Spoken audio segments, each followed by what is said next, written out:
Assalamualaikum warahmatullahi wabarakatuh. Selamat pagi dan salam sejahtera bagi kita semua. Perkenalkan, kami dari tim Finance Forensic Squad bersama saya Muhammad Fauzi dan rekan saya Muhammad Musa. Saya Randra Sukmavandana. Pada kesempatan kali ini, kami akan mempresentasikan hasil dari analisis kami yang berjudul Analisis Audit Investigatif sebagai upaya penguatan tata kelola keuangan. Di sini kami akan mengajak masuk ke dalam sebuah kasus. Pada kasus ini, terdapat penyimpangan meliputi harga yang tidak independen, pengaturan pemenang tender, serta kelalaian dalam penerimaan barang.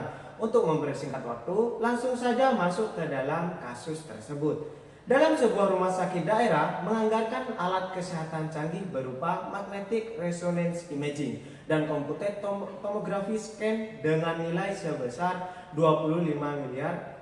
Tentu harapannya besar untuk alat ini untuk meningkatkan kualitas pelayanan kesehatan bagi masyarakat. Namun kenyataannya berbeda. Alat tersebut baru digunakan beberapa bulan lalu mulai timbul masalah dan akhirnya rusak total. Di titik ini muncul satu pertanyaan penting, apakah ini sekedar kegagalan teknis atau ada sesuatu yang sudah direncanakan sejak awal? Ketika kita telusuri lebih dalam, rangkaian kejadian dalam kasus ini justru menunjukkan pola yang sangat tidak wajar. Proses dimulai sejak akhir tahun 2004 ketika Direktur Rumah Sakit Daerah mengusulkan pengadaan kepada anggota Dewan Perwakilan Rakyat Daerah. Di sini kita sudah melihat adanya kedekatan antara fungsi teknis dan fungsi penganggaran. Kemudian masuk ke tahap penyusunan harga itu sendiri. Secara prinsip, harga ini seharusnya disusun berdasarkan data pasar yang ada dan independen. Namun dalam kasus ini, harga tersebut justru disusun setelah adanya permintaan penawaran kepada suatu pihak tertentu dengan nilai 24,95 miliar rupiah. Hal ini menimbulkan pertanyaan besar, apakah harga tersebut benar-benar mencerminkan kondisi pasar atau sudah diarahkan sejak awal. Proses kemudian berlanjut ke tahap pelelangan melalui sistem elektronik. Secara sistem ini terlihat transparan, bukan? Namun dalam praktiknya terdapat dokumen peserta yang diragukan keabsahannya, tetapi tetap dinyatakan lolos dalam tahap evaluasi. Dan yang paling menarik, perusahaan yang akhirnya memenangkan tender itu memberikan penawaran sebesar 24,92 miliar rupiah. Tentunya angka ini yang hampir identik dengan harga perkiraan itu sendiri. Lebih jauh lagi, pihak yang memberikan penawaran itu tadi awalnya ternyata memiliki keterkaitan langsung dengan perusahaan pemenang. Ini bukan sekedar kebetulan belaka. Setelah kontrak itu ditandatangani dan barang dikirimkan, tahap penerimaan dilakukan tanpa pengujian teknis yang memadai. Pejabat yang bertanggung jawab tetap menandatangani berita secara serah terima.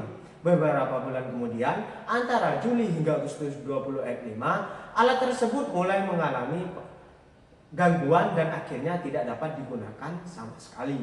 Bahkan muncul dugaan bahwa alat tersebut adalah barang rekondisi atau barang yang rusak dan diperbaiki kembali. Tidak berhenti di situ, melalui sistem pelaporan pelanggaran atau whistleblowing system, terdapat informasi bahwa pejabat terkait menerima sejumlah uang dari pihak penyedia.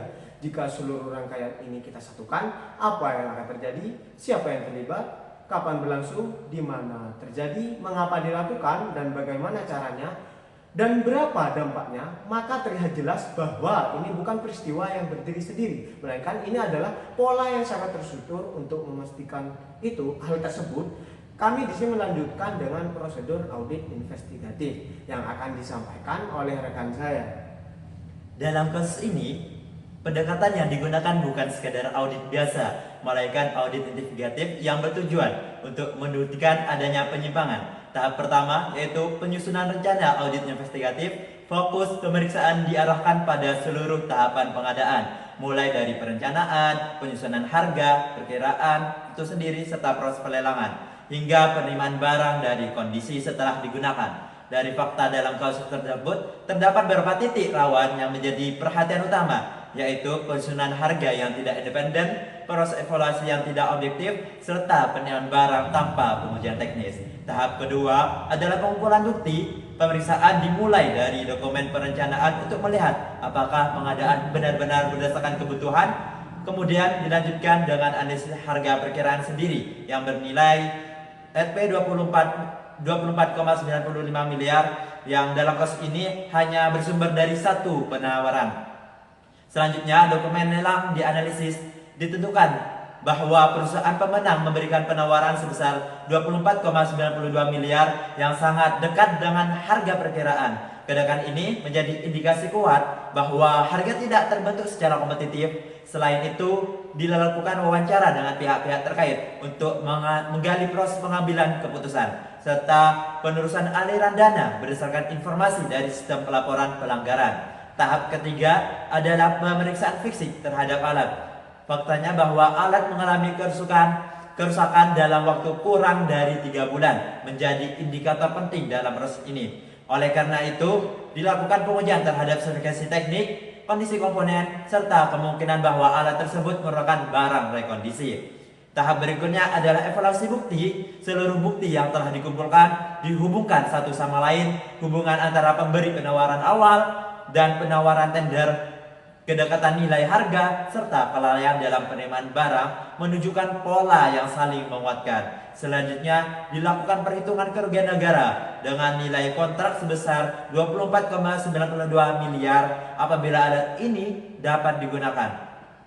Apabila alat ini tidak dapat digunakan, maka kerugian negara sebesar 24,92 miliar. Namun, apabila alat tersebut memiliki nilai lebih rendah, misalkan 10 miliar, maka kerugian negara sebesar 14,92 miliar. Dengan demikian, audit investigatif tidak hanya menemukan penyimpangan, tetapi juga membuktikan dan mengukur dampak secara nyata.